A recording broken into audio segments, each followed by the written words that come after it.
नमस्कार दोस्तों, मैं हूं कमल सोडा और आप देखना शुरू कर चुके हैं द अलख। जी हाँ दोस्तों, एक पोस्टर है जिस पर दो देशों के दो फ्लैग हैं, मगर ये दोनों ही अपने देश के नहीं हैं, दोनों ही पड़ोसी देशों के हैं।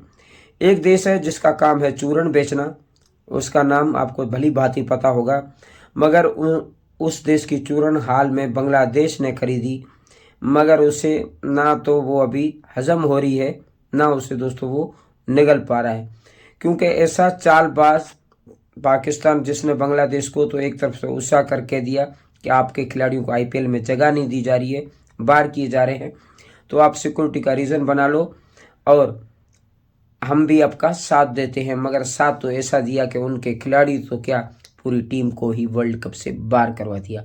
क्योंकि हाल ही में वर्ल्ड कप भारत और श्रीलंका में होने वाला है T20, जिसमें दुनिया की 20 टीमें भाग ले रही थी, उसमें बांग्लादेश भी एक था। मगर पाकिस्तान के कई दिग्गज खिलाड़ी जो मैच फिक्सिंग के आरोपों में फंसते रहते हैं, जिसमें शाहिद अफरीदी हो चाहे यूसुफ यूहाना हो, जिसका नाम हाल ही में मोहम्मद यूसुफ है, और ऐसे कई खिलाड़ी थे जिन्होंने कहा कि पाकिस्तान को ऐसा करना चाहिए वैसा करना चाहिए, मगर बांग्लादेश ने चूरण वो खरीद कर ऐसी तो खाई दोस्तों, अपनी टीम को तो खाई में डाल ही दिया।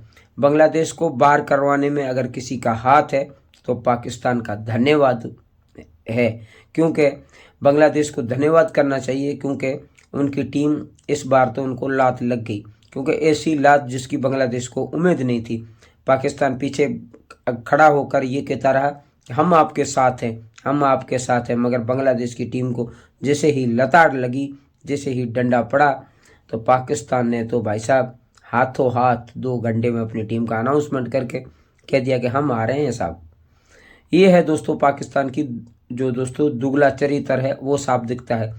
क्या आपको याद नहीं है बंगालियों को, ये बांग्लादेश के रहने वालों को मैं दोस्तों क्षमा चाहता हूँ, मगर बांग्लादेश के रहने वालों को दोस्तों ये नहीं भूलना चाहिए था कि उनके साथ में सन 1971 में उनकी इज्जत और आबरू के साथ पाकिस्तान की सेना और पंजाबियों ने क्या किया था। जो पाकिस्तान में बैठे हुए हैं शहबाज शरीफ जैसे, उनको कतई नहीं भूलना चाहिए था। मगर बांग्लादेश में आज जो जिस रास्ते पर दिशा पर चल रहा है, उसमें कहीं ना कहीं पाकिस्तान ही की दोस्तों चूरण का असर है। पाकिस्तान ने चूरण तो बहुत सारे देशों को भी बेची, उसमें अमेरिका और चीन देश भी एक है। वो अगर ना तो वो कुछ हजम कर पा रहे हैं, ना ही उस चूरण को दोस्तों वो निगल पा रहे हैं, ऐसा ही हाल होता है। पाकिस्तान के अंदर कोई जो पिछले कुछ सालों से जब श्रीलंका की टीम पर हमला हुआ, तब आपने देखा होगा कि पाकिस्तान क्रिकेट बोर्ड का हाल क्या हो गया था। मगर आज जब श्रीलंका और भारत में जब ये टूर्नामेंट हो रहा है, जब बांग्लादेश ने अपने खिलाड़ी आईपीएल में पैसे कमाए, तो भारत की जय हो, नहीं तो भारत में सुरक्षा नहीं है। उसको लेकर भारत के पूर्व क्रिकेटर अजहरुद्दीन, ऑस्ट्रेलिया के पूर्व क्रिकेटर रिकी पॉन्टिंग जैसे खिलाड़ियों ने भी कहा था कि भारत में कोई खतरा नहीं है, बाकी सारी 19 टीमें खेलने आ रही है, तो आपको क्या खतरा था।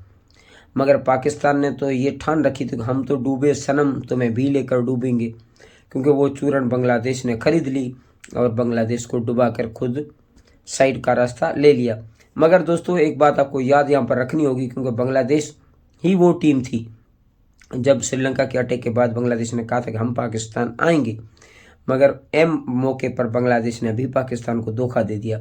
मगर बांग्लादेश ही ये कैसे भूल गए जहाँ से आप निकले हो, और वो ही आपको धोखा देगा। बांग्लादेश को कतई नहीं भूलना चाहिए था, मगर बांग्लादेश के क्रिकेट बोर्ड का भविष्य है, वो कहीं ना कहीं दोस्तों गर्दिश में सितारे इस समय हैं, वो घूम रहे हैं। पाकिस्तान को पता था कि हम तो इनको बाहर करवा कर हम तो जाएंगे। अभी पाकिस्तान की बेइज्जती होती थी, पाकिस्तानी क्रिकेटरों की होती थी, अभी इस बार बांग्लादेशियों की भी होगी। जय हिंद, नमस्कार। वीडियो कैसा लगा लाइक शेयर और कमेंट दोस्तों ज़रूर करें, और वीडियो अच्छा लगा हो तो एक बार शेयर अवश्य करें। फिर मिलेंगे किसी अगले वीडियो में अगले विषय के साथ, तब तक के लिए नमस्कार।